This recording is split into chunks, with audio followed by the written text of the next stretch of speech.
Hello, everyone, and welcome to the MMA Island Podcast. I'm Jack Kennedy, I'm Mace Martinez. and this is your podcast for the latest in MMA. I'm Jack Kennedy, and they hit a lot harder, in my opinion, too.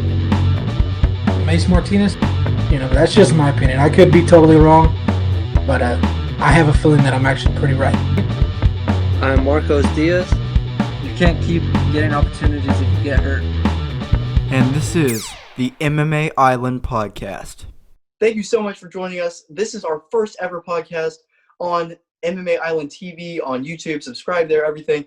You'll still see the podcast everywhere else. You can listen everywhere else, but we're on YouTube now. You can actually see us. It's pretty cool.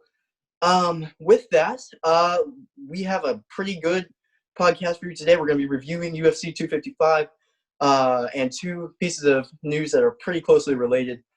So Mace, with that, let's get into it. The first fight on the main card was Paul Craig versus Shogun Rua. What are your thoughts on that fight? I like this fight a lot, man. I thought Craig looked great, especially compared to the first time around.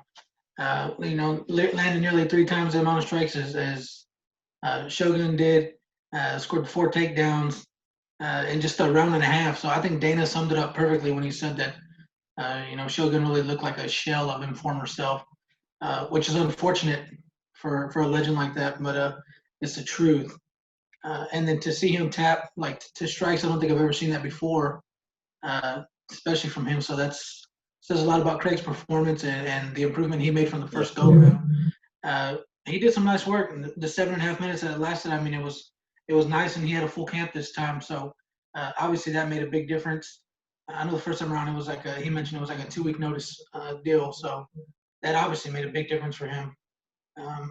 Shogun, he likely falls from the top 15, and Craig remains there. I mean, I don't know how much he'll move up with this victory, but I mean, you're talking maybe Jimmy Crute, Ryan Spann, or even Magomed Ankalaev as the next opponent. So, and those are 13, 12, and 11 respectively. So a win over somebody like that, and you get Paul Craig in the top 10, and he becomes a contender.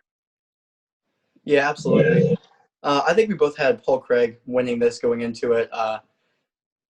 Just Shogun Rua, it's later in his career. Paul Craig is a very tough opponent. It's a tough matchup. Obviously, they've fought before, but just Paul Craig with a second chance. I thought he was going to take that, and he did. I thought he performed great. He looked very good to me, but I don't know if he's at the level where he could compete at those levels like Jimmy Crute. That's a tough fight. I don't know if he would win that.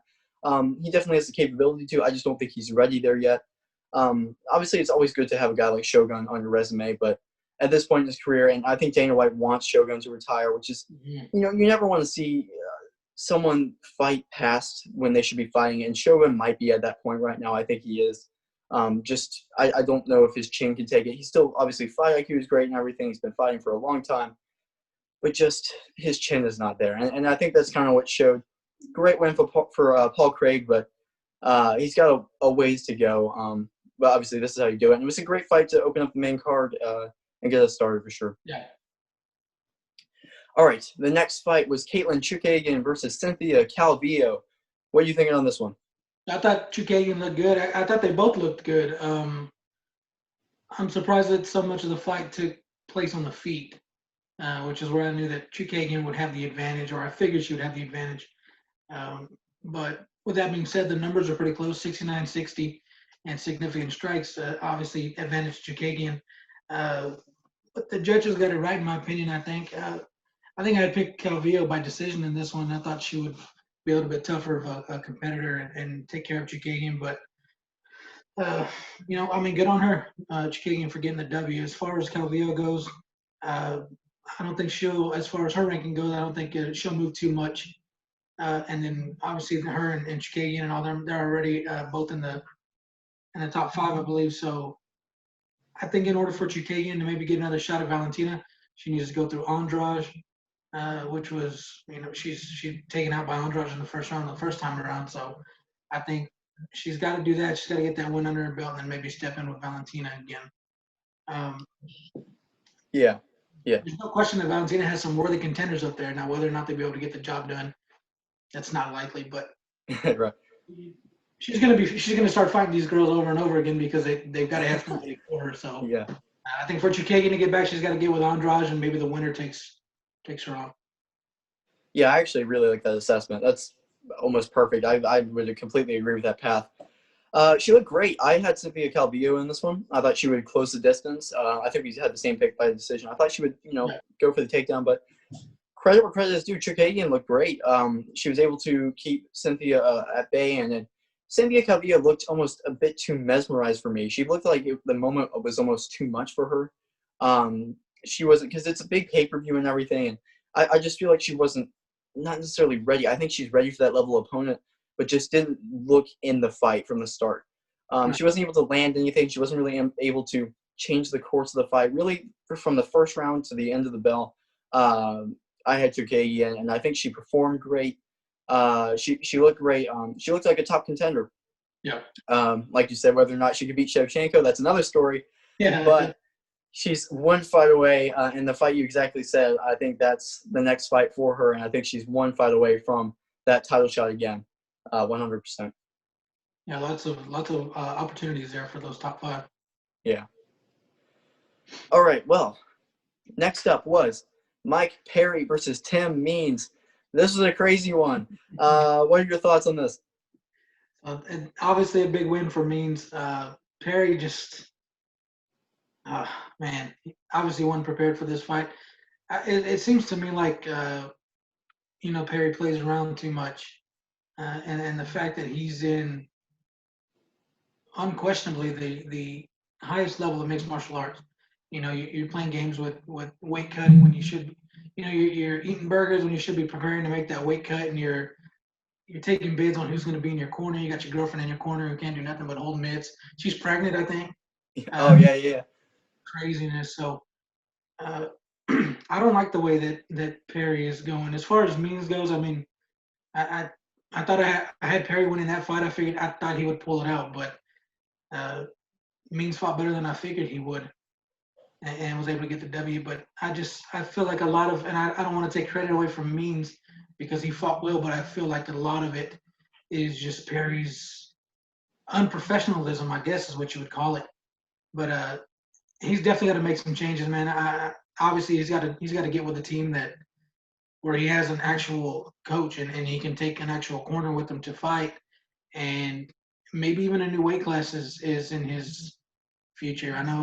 I think at one point someone said that maybe he missed the cut on purpose to kind of make a statement that, hey, maybe 185 is where I need to be at. So I don't know, but a good win for Tim Means. Either way, I don't think it does much for him really, because neither was a ranked opponent. But I think he's got a little bit further to go before he gets a meaningful fight and a meaningful opportunity.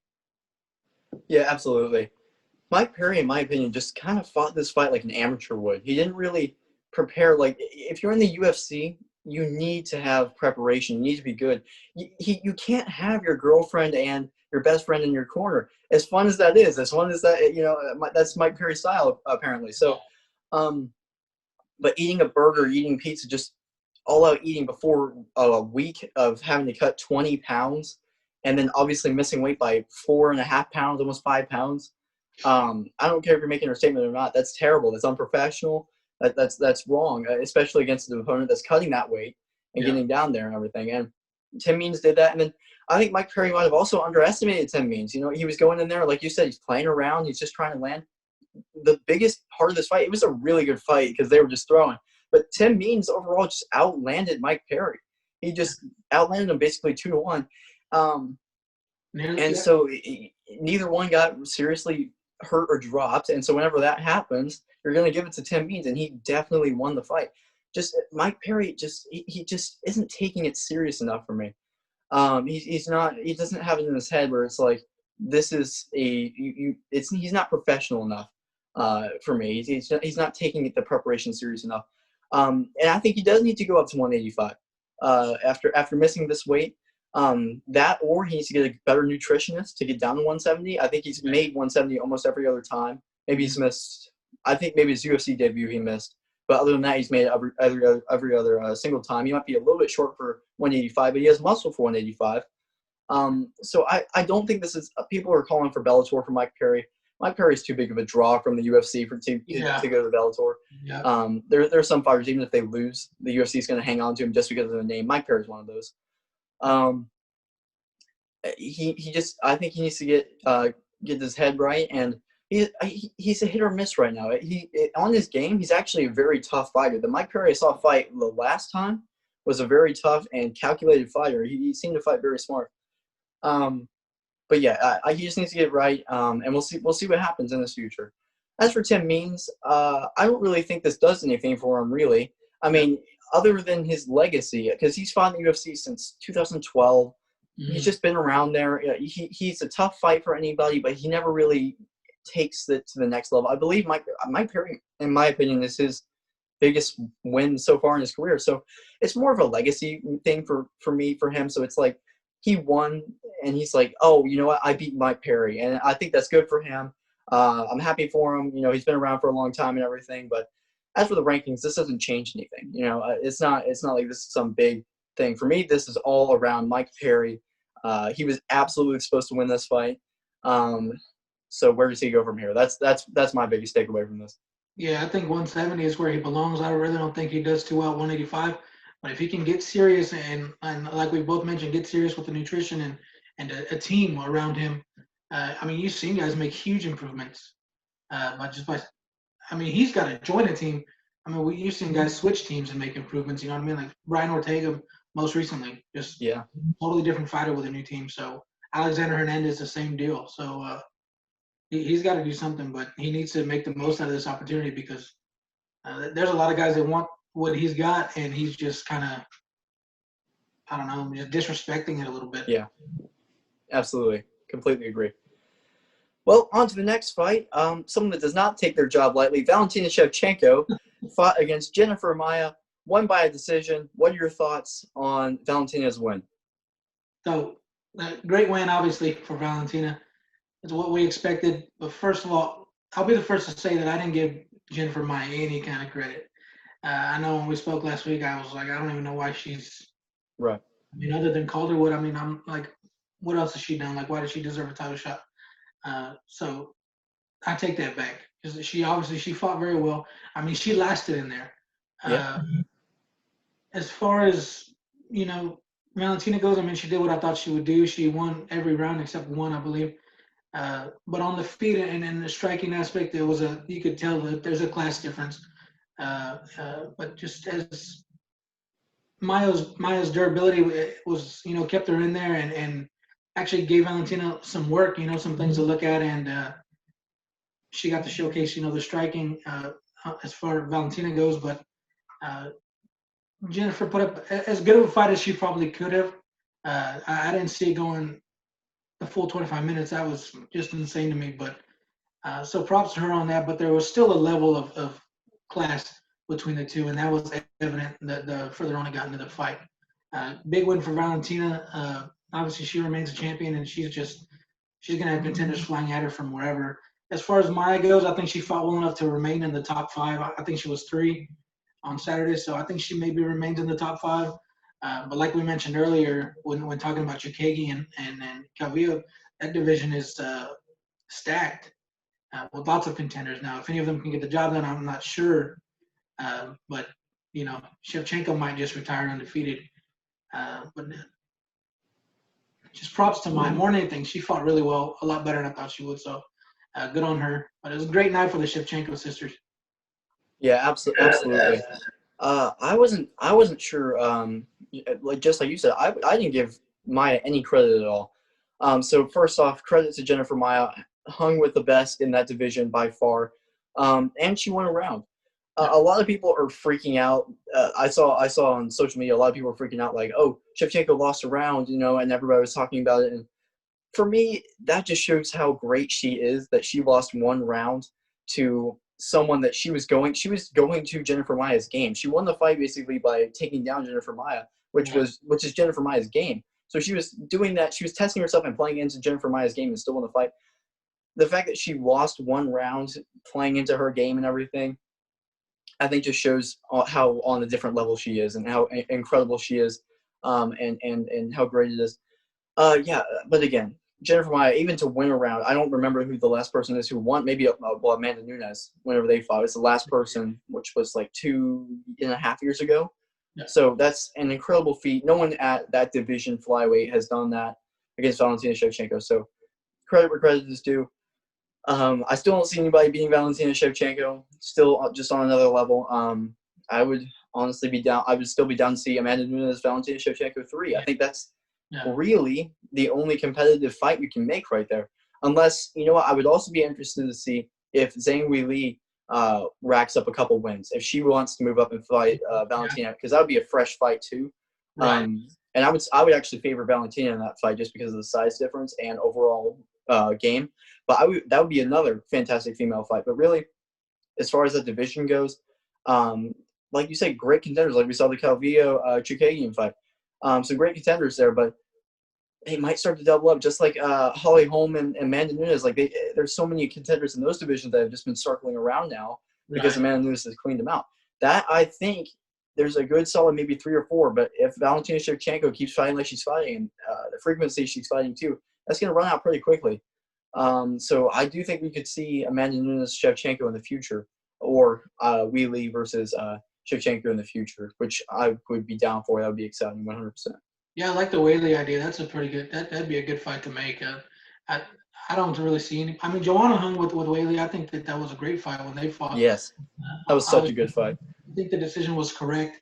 But other than Joanna, I don't see anybody else hanging with her. So yeah, maybe her and Shevchenko in the future would be great. And of course, Shevchenko and Nunes for the trilogy would be great. But no disrespect to Megan Anderson because she's got Nunes coming up too. But I just don't see Shevchenko or Nunes being, challenged by anybody except themselves, or except each other. So right, we'll see what happens. Completely agree. Now on to the main event. Another dominant champion has been crowned. Deiveson Figueiredo defeated Alex Perez by submission in round 1 very quickly. What are your thoughts? Look, this fight, with all due respect, this fight was over before it started. Yeah. Really quick. Only 11 total strikes thrown in the entire fight. So not much to really judge or look at in this one. I know a lot of people made a big deal about Deiveson grabbing the fence or something like that to try to keep position. That's understandable. Obviously, that's illegal and needs to be penalized. But at the same time, is that going to change the outcome of the fight? No, it's not. Does he necessarily win by submission if that doesn't happen? I don't know. But he gets the W either way. Bettis had nothing for Deiveson on Saturday. And I kind of felt the same way about him that I felt about Jennifer Maia. I wasn't sure why he was in there, really. Obviously, Garbrandt was supposed to be, in that place. And so they put this guy in as a replacement. But he had nothing for Deiveson. And that fight was, like I said, it was over before it started. Yeah, completely agree. Figueiredo is super impressive now. I mean, and like you said, I completely agree. Your point was so good.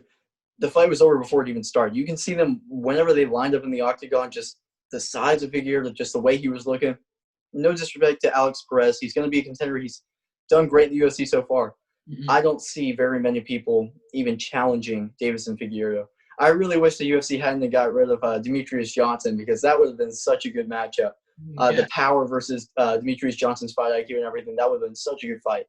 But he just didn't have too much to offer. I mean, if he didn't lose by submission in round 1, he probably would have lost by a knockout in round 1, in all honesty. So he'll rebound, but Figueiredo just looks so good. And obviously, I'll just roll into it now, if that's okay with you. So our first piece of news, because all of this just rolls right into it. Yeah. He's going to be fighting Brandon Moreno, who also had a very impressive win and was upset that he didn't get the title shot ahead of Alex Perez, which I see why he's upset about that. Yeah.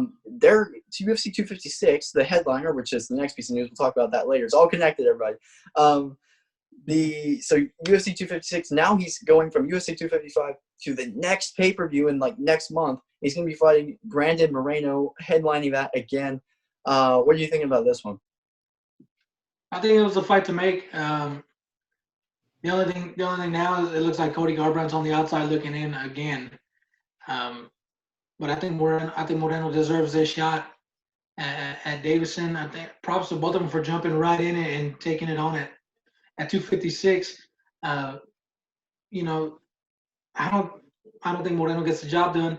I think Davison is just too good. I really don't see anybody hanging with this guy in that division except Garbrandt and maybe Dillashaw when he returns.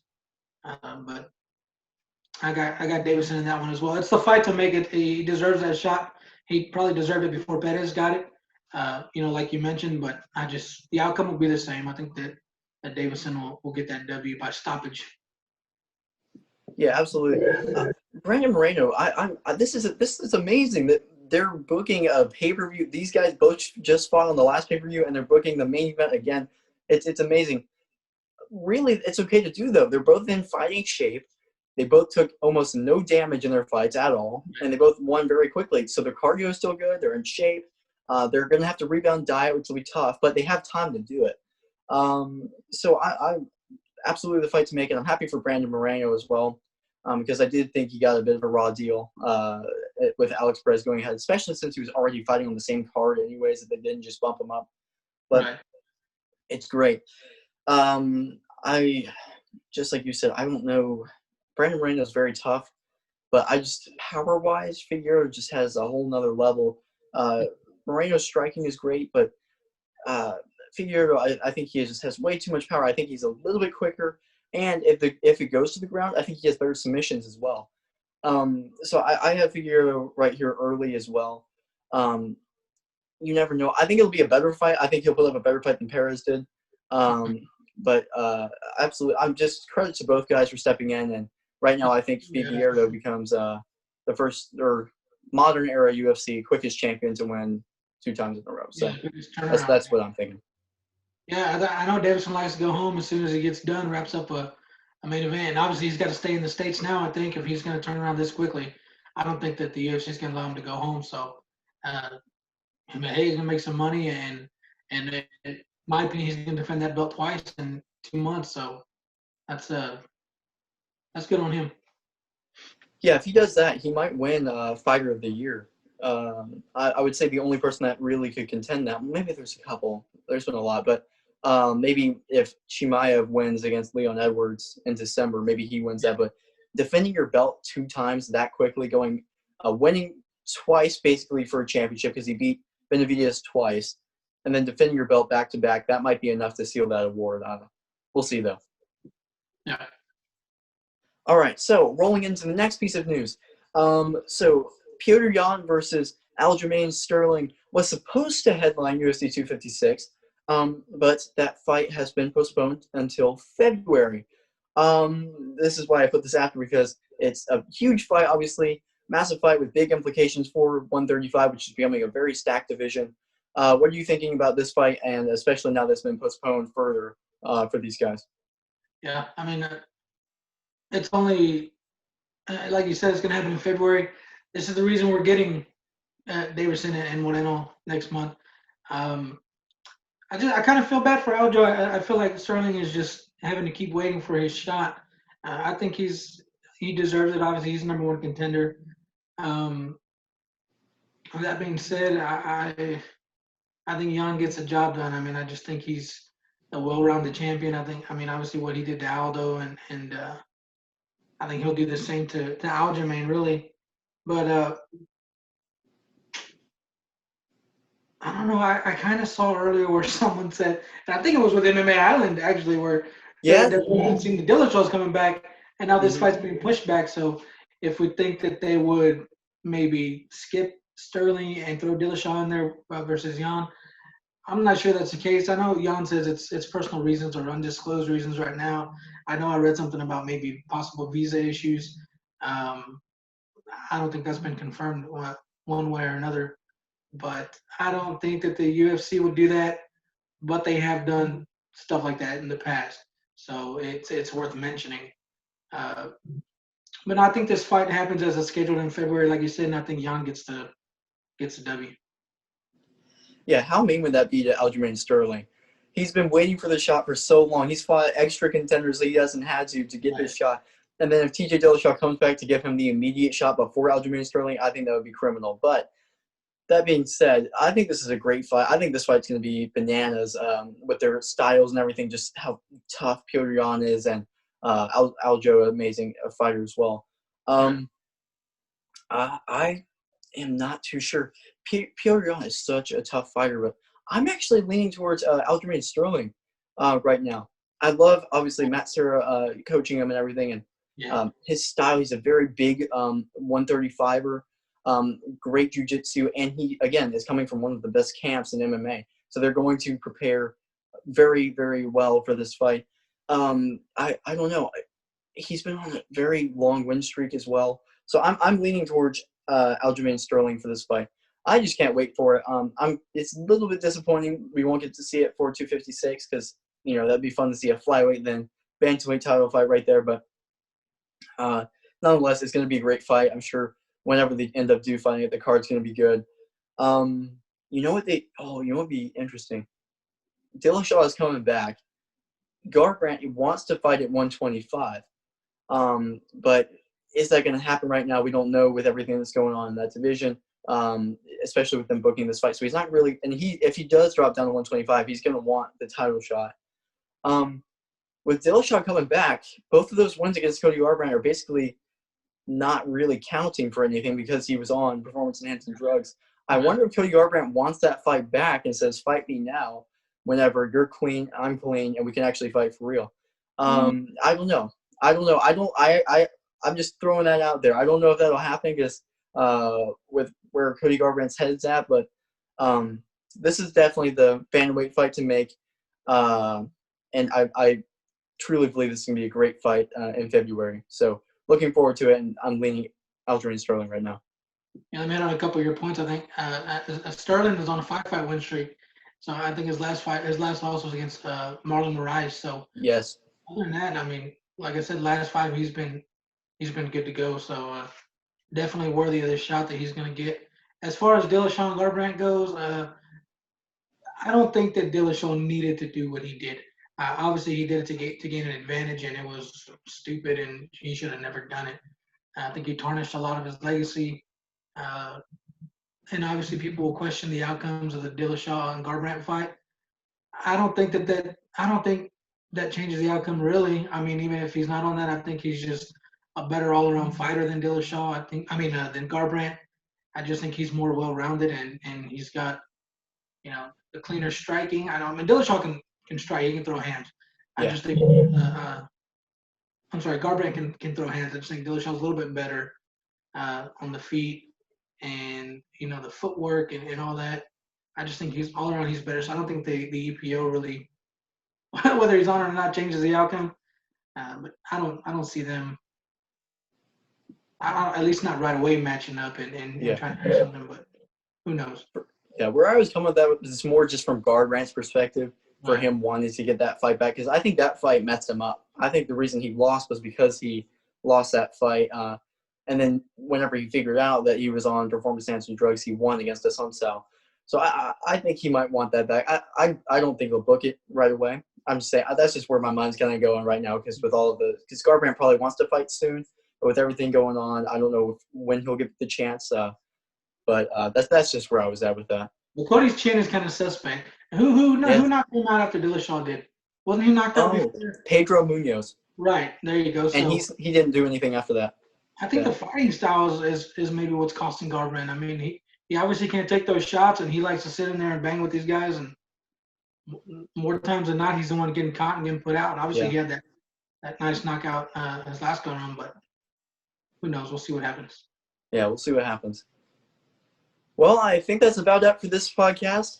This was the first ever video podcast, so it was really good. Make sure to check it out on MMA Island TV on YouTube. Subscribe. You can watch our videos there. And as per usual, it's everywhere. iTunes, Spotify. Leave a review where you can. It's all over the place. Tell everybody about it. Check us out on Instagram at MMA Island and on our website, MMAisland.net. Thank you guys so much for listening, and great podcast. Thanks, man.